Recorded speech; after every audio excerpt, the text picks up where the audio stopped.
Welcome to the Birkbeck Student Union Podcast, the podcast where we spill the tea on student life. That's right. I'm Enya, a third-year international student at Birkbeck and the activities assistant for the SU. And I'm William, the current education sabbatical officer and SU chairman. And we're here to talk about the realities of studying at Birkbeck, balancing lectures, working, and trying to have a social life. Feeling lonely at university is something we've all experienced. 59% of students say they feel lonely at least once a week. In this episode, we'll be sharing our own honest experiences on tackling this, giving you advice from students for students. Community is out there. You just have to find it. So grab a coffee, take a study break, and let's discuss trying to find your community at Birkbeck. So Will, you've been a very active member of the Birkbeck community for the majority of your studies. Do you think your role has changed your outlook on what student life is at Birkbeck? I think it's a great question. I think the short answer is yes. I think my role, having done it for 2 years now, coming up to the kind of end of my 2 years, I think my perspective has really changed. I think I came to Birkbeck not really knowing much about the social life, not knowing about how to connect with students. And I kind of stood in the elections really on a whim. I know I wanted to create some change and find some community, and I thought that was probably the best way to do it. But I think having the experience of like connecting with clubs and societies, working on different projects and things like that, I've really kind of seen a different side to Birkbeck than the typical student. So I think I've got a bit of a unique perspective on what's available at Birkbeck. You know Absolutely. what I mean? Yeah.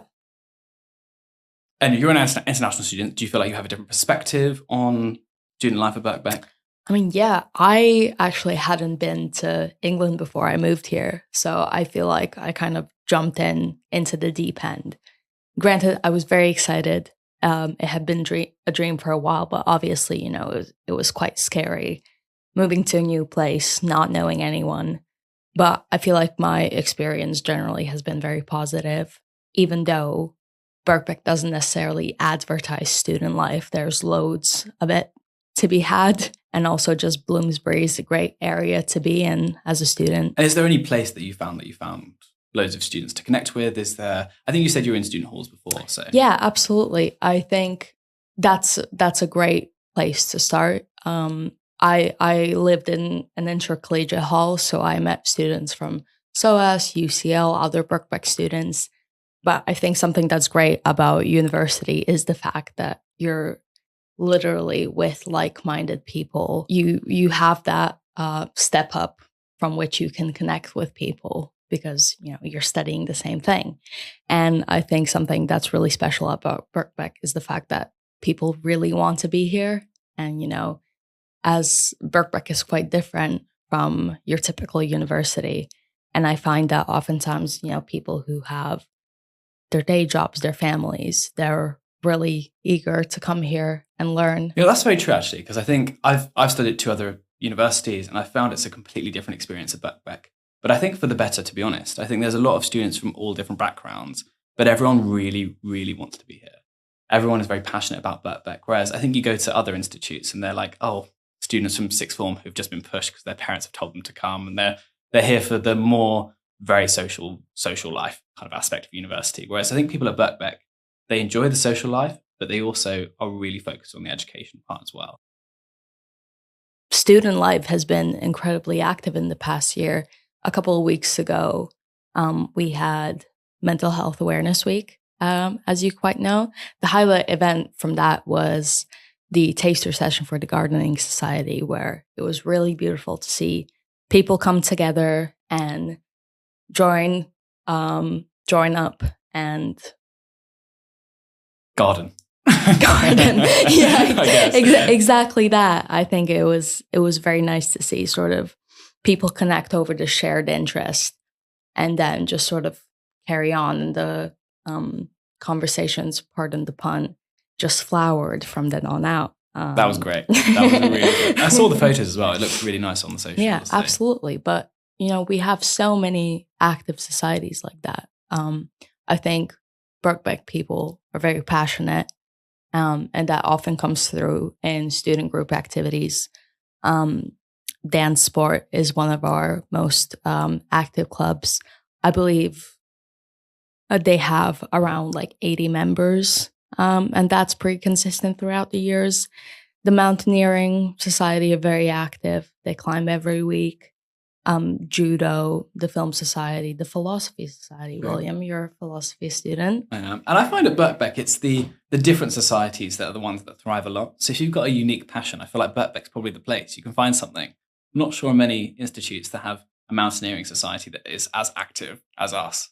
Absolutely. And I think, even though university is obviously about the education, I think oftentimes it's really important to remember that it's quite a formative experience, not just for your education, but who you are as a person.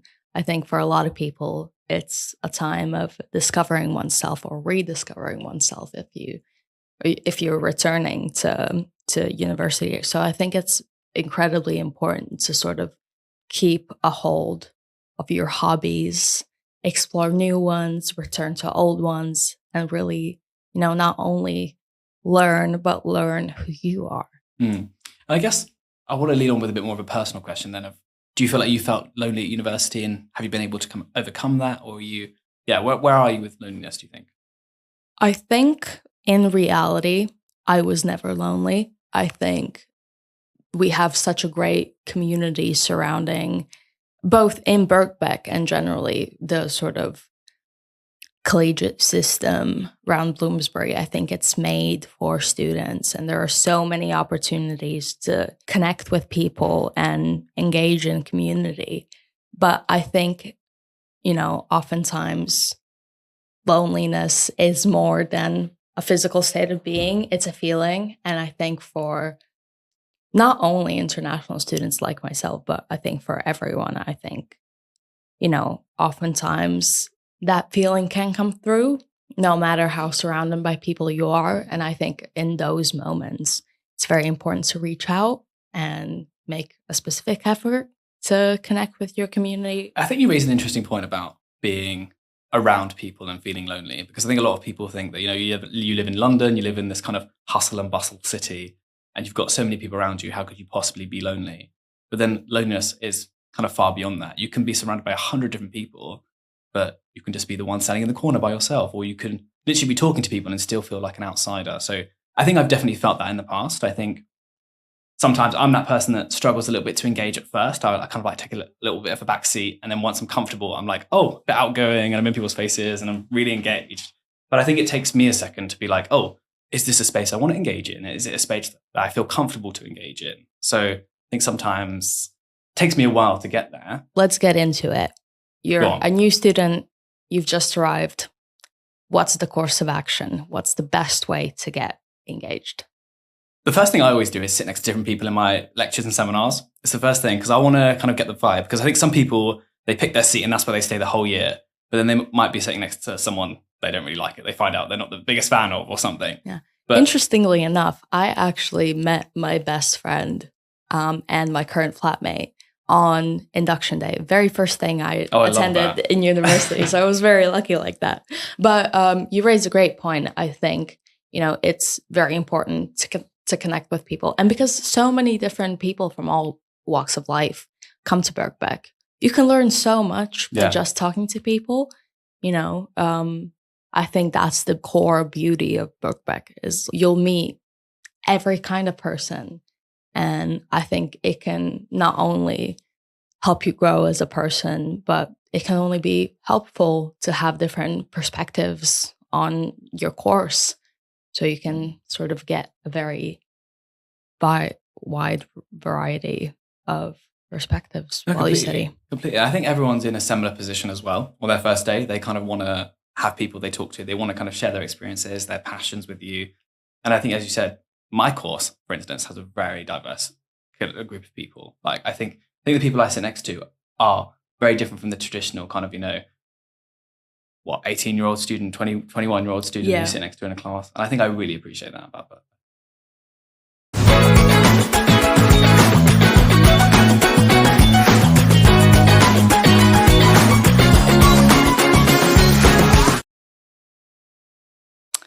Obviously, we recognize that loneliness can be a pretty big part of the student experience. And Will, you've done quite a few campaigns surrounding it. Do you want to talk about that?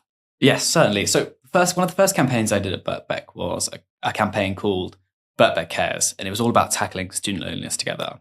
Throughout this, we had so many events that were all free and accessible. We had opportunities for students to come together, like coffee afternoons, and it was all with kind of umbrella of like, if you hadn't had a chance to make friends in Welcome Week, you had a chance at this point in the year to also kind of reconnect with other people and kind of re-engage with the student life. And then also this year, we had a campaign called Wobble Week, which was all about kind of solving that wobble that students feel when they get to a certain point in the year, when they may have not connected with people in their class, they may not like the course they're on, or they may be looking, for a bit of a change and they're not sure what to do. So we offered loads of workshops about trying to figure out what you want to do next. Again, more opportunities to meet with fellow students. Again, coffee afternoons. I think we had a bar quiz as well. So loads of different things that we put on throughout that week as well, just to kind of really bring people back into the community that may have felt that they didn't have a chance to really engage for whatever reason in kind of Welcome. Yeah, I completely agree with you. I think something that's incredibly important to have is events year round. Obviously, I'm on the activities and events team. We're sort of one of the key components of the SU. if those are your words. Yeah, I think it's incredibly important to have events year round. I think that's what keeps students engaged. We have loads of different events throughout the year. As I mentioned earlier, recently we had Mental Health Awareness Week that was really successful. And we actually have a very exciting event coming up very soon, the SU Awards. Well, that is quite exciting. Actually. I love the SU Awards. It's quite a good night where people come together, celebrate the communities and things like that. So that's absolutely. Great. I think it's, the sort of the big one after Welcome Fair and Welcome Back. I think it's such a beautiful night celebrating the achievements and the wonderful people around us. No, completely. I think part of the main thing an SU should do is kind of build community and kind of make students thrive. And you can't do any of that without having that sense of purpose, having that sense of community, creating spaces for people to grow and develop. So I think like events and activities are probably one of the most important parts of an SU. Absolutely. But also, as much fun as we have, I think there's quite a lot of drive here at Birkbeck for people who are wanting to make change. That's very true. Yeah. So you're quite involved with the student parliament and student reps as well, right? Yes, I would say so. You got a question? So what's sort of for people looking to get involved into student democracy? If you could tell us a bit about how the student parliament works. Definitely. So I became a rep for my department for philosophy. And it was probably one of the best ways that I connected with other students on campus. So I was able to kind of go around my course, ask people's opinions on what they liked, what they didn't like, and then bring that forward to the university. And that's kind of how I stumbled into Parliament. And now in my capacity as an officer, I'm kind of held accountable to a certain degree by Student Parliament about what I've been doing, what their priorities are, and whatever motions they pass, I kind of have to work on behind the scenes as well. Is that how you stumbled upon the sabbatical officer role as well? Oh yeah, completely. That's how I saw other officers being really engaged, and I thought, you know what, I think I could do that. I think I would give that a good go. So why not? I just went from there, and again, that's how I met some of the other officers running through the elections as well. And there's some people that I would call some very good friends as well. So, and just to hop onto that for students who potentially aren't looking to get into student democracy but still want to, stay active. I think it's incredibly important to stay open to other people, to other hobbies and interests you might have never considered before. I think university is a great space to do that. Just from personal experience, I study creative writing and English, and I went into it not really knowing what I want to do. Discovered screenwriting in second year. And now I'll be doing film for my MA. And that was something that I never expected, but I think that's just the beauty of being surrounded by a diverse community and, meeting all these new different people. You discover new aspects of yourself, that can potentially change your life. Oh no, completely. And I think you can just stumble across events that you kind of have no skill or talent in. So I think there was a sip and paint event that I organized. I cannot paint to save my life, but I really enjoyed it. And it was such a fun event.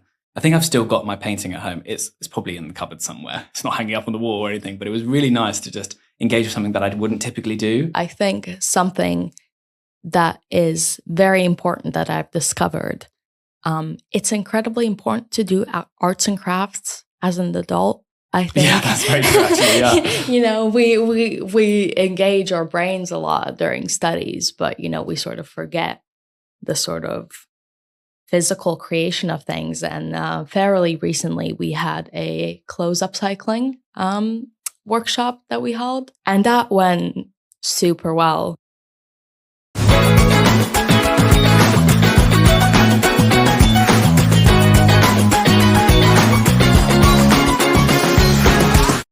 So going on to the final part of the podcast today, which is the student dilemmas. So we've got some answers from our Instagram stories, and we've got some anonymous dilemmas for you starting off. So Enya, do you want to read the first one? Yes. S says, I've tried reaching out to people in my lectures, but I feel like people really aren't there to make friends. No one wants to hang out after class. It's upsetting because I feel like I'm the only one making an effort, and I thought it would be easier to make friends in class as we have things in common. I think this is a really interesting one. I think firstly, definitely not alone. There's so many people that have had this experience, and I've had this experience before as well. So you're not alone in this. I think there are things that you can do to engage with different communities. So I would say try and find a club and society that you really like. I think if you're people in your course that aren't necessarily the right people for you, that's perfectly fine and that's normal as well. But I would just have a look on our SU website, see what other events that Birkbeck's hosting, and see if you can find people from there. Absolutely. And I think it's also important to not sort of give up hope right away. I think sometimes it takes people some time to settle in, you know, for friendships to be created. So I think just continue reaching out to people, and even talking to people during break time can be a great start. Yeah, honestly, because I think everyone at Birkbeck's very friendly and everyone's very open and willing to talk to you, especially in the new student spaces. I think there's ways of kind of introducing a conversation with people and seeing if you can kind of find similar interests or, I don't know, connect with them. And also, I would recommend attending sort of course-specific events. Those will usually come through in your inbox, on your student address. And that's a great way to connect with people who are studying a similar thing to you. And I'd also say don't give up as well, because I think you'll be in different lectures next term, you'll be meeting with different students. So I think you'll always have opportunities to kind of really develop and find other friends that way. Certainly, I think that's the beauty of Birkbeck as well, is that people sort of study across different courses quite a bit. So there's always an opportunity to meet new people sort of further down the line. No, completely. And I had in my first year, I had some really good friends. And then in the second year, I didn't see them. And then this year, I've all of a sudden seen them again. So it's really weird how Birkbeck works like that. But it gives you a lot more chance to meet different people. And I think the course sizes are a good size where you can kind of really engage with different types of students. Absolutely. Do you want to move on to the next one? Yes, I go on to the next dilemma. I hope that answers your question, the S. We're going on to the next dilemma. Anonymous says, I'm a parent and I'm really struggling to manage both studying and looking after my child. It's completely overwhelming because I feel pulled in two directions and can't give either thing the attention it deserves. I feel very stressed and guilty that I'm not there with my child as much, but also falling behind with my degree work. What should I do? This is a great question. First of all, I think it's always incredibly important to realize and sort of take a moment to observe the fact that oftentimes you don't know how well you're doing until later on. I think in the moment, it can be really easy to judge yourself and be hard on yourself. Very true. So I think it's incredibly important to sort of take a moment, be gentle with yourself, and focus on the things that you do well, and sort of recognize that you're working really hard and you're investing in your future. You're in the same boat as many other people at Birkbeck. I think Birkbeck is really uniquely equipped to look after students like yourself. So there is a lot of support available. We have a wellbeing team. The SU can offer support as well. I think, as Enya said, recognizing the kind of progress you've already had is also very important, because I think if you've come this far, I'm sure you can keep going and you can get there. But I think it is important to kind of, exactly recognize where you are and celebrate what you have done already. Exactly. And just to jump off of what you said, William, I think it's incredibly important to take some time to yourself. Even if you don't have the time, sometimes just 5 minutes of having a cup of tea and doing a bit of reading can make a massive change in your day. So remember to stay focused, but also look after yourself. Yeah, and definitely reach out to our wellbeing team if you feel like you need that as well. There are other people in your position, so you're not alone, and there are people that can help you as well. Moving on to the next question. R says, I'm in my final year of Birkbeck studying business, but my real passion is photography. Everyone tells me to take the stable route, get a job in finance, pay off my loans, save money. But every time I think about working in an office, I feel like I'm giving up on what really makes me happy. Do I take the practical route and secure my future, or risk it all to chase a dream that might not pay the bills? That's a great question, but you're asking the wrong people. You've got a philosopher and a film student in the room, so I don't think we can really speak about taking the safe route. I think people are always right to raise concerns about security, especially in cost of living. But again, I personally think you have to go with what your passion is. I think you should always make sure you're secure and you've got something that does pay the bills. But I think if you can find little ways, at the very least, to kind of go with your passion, I would do that. But also, I kind of want to tell you to just jump full force into your passion and not give up. I do get what you mean, William. I think, in my opinion, there's two ends of the stick. On one hand, there's stability, sort of making the people around you happy or at least secure. But on the other hand, there's your passion. And I think something that I've really come to know as a student in a sort of creative field, it can be really hard. Not gonna lie, the creative industries are difficult. But I think it's incredibly important to have patience. I think that's a big one. I think especially for young artists, I think we just sort of want to get out there and be in the field that we want to be in.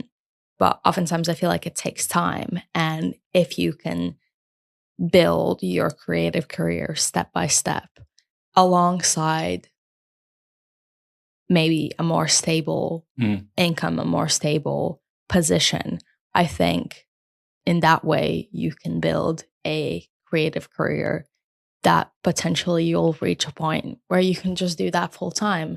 And, with also a stable source of income also comes sort of additional financing that you can use for your creativity. So I think this is good advice. so I think patience, don't give up on your passions. At some point, it might have to be a hobby, but I think if you're passionate about something, as a fellow creative, you can't help but do your art and make your art. So I think it's always it's important to keep your eyes on the prize, never lose track of your passion, and work towards it. That's very true. And what's the rush as well? I guess you have to pay the bills, you have to find a job, you have to be secure. But also there's no rush. I think, like I said, I'm a philosophy student, and most of the philosophers that I read, they all did their writing when they were retired. I'm not saying necessarily wait that long, but there is no real rush. So I think it's about finding the balance that works for you and finding what you can do that kind of, I guess, supports you in the way that you need to, that paying the bills, but then also kind of reinvigorates you that kind of creatively. And I also think follow your intuition, follow your feeling. If you feel like you are ready to sort of jump into the deep end and commit to your passions and to your art, do it. So we've got the final question of the day, and this is from another anonymous. I think we keep all people anonymous on this podcast, unless you specifically ask to be mentioned. I'm sure we can do that at some point. So this question from anonymous says, I've been in a relationship with my school boyfriend for over 3 years. We're now at different universities, and while we still love each other, the distance is starting to take a toll. I'm meeting lots of new people and don't want to limit new connections.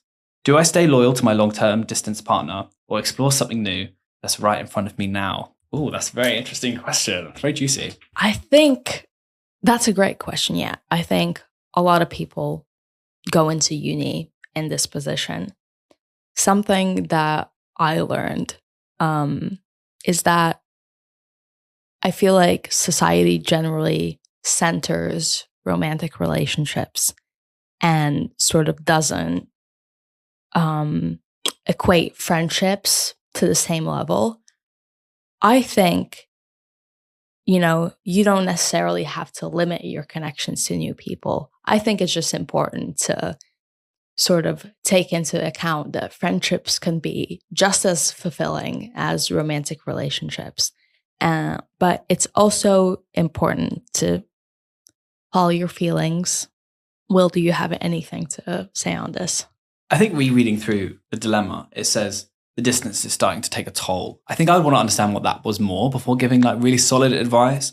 I think relationships in general are hard with people. It's really hard to connect with people, especially in a romantic way as well. So it's a really hard one to answer. We can't give the answer of just, knock it off or without the context. Exactly. Yeah. But I guess I would think if you're having the doubts, I think it's always best to speak to your partner and be honest and open about these things. I think you asked if you should stay loyal. I think you should stay loyal as long as you're having those conversations and see where those go first.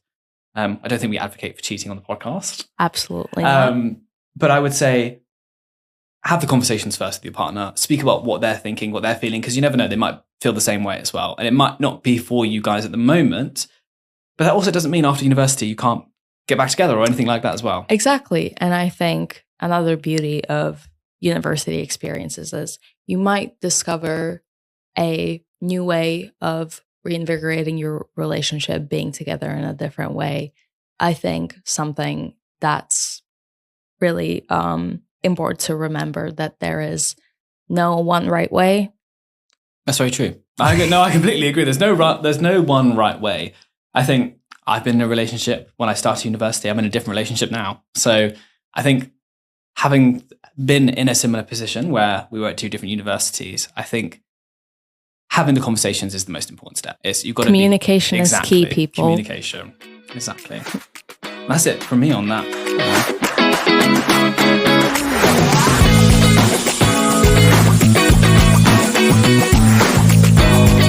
We hope this episode gave you at least one idea you can take away and try, whether that's joining a new society or joining one of the SU WhatsApp groups.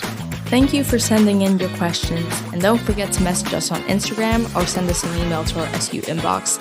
That's studentsunion@bbk.ac.uk. You could also try coming along to one of our upcoming events to meet new people. You can find these on our website. Let us know if you enjoyed this episode of the podcast and if we should create an SU series. And if you see Enya and I around campus, be sure to pop up and say hello. And until next time, bye. Bye.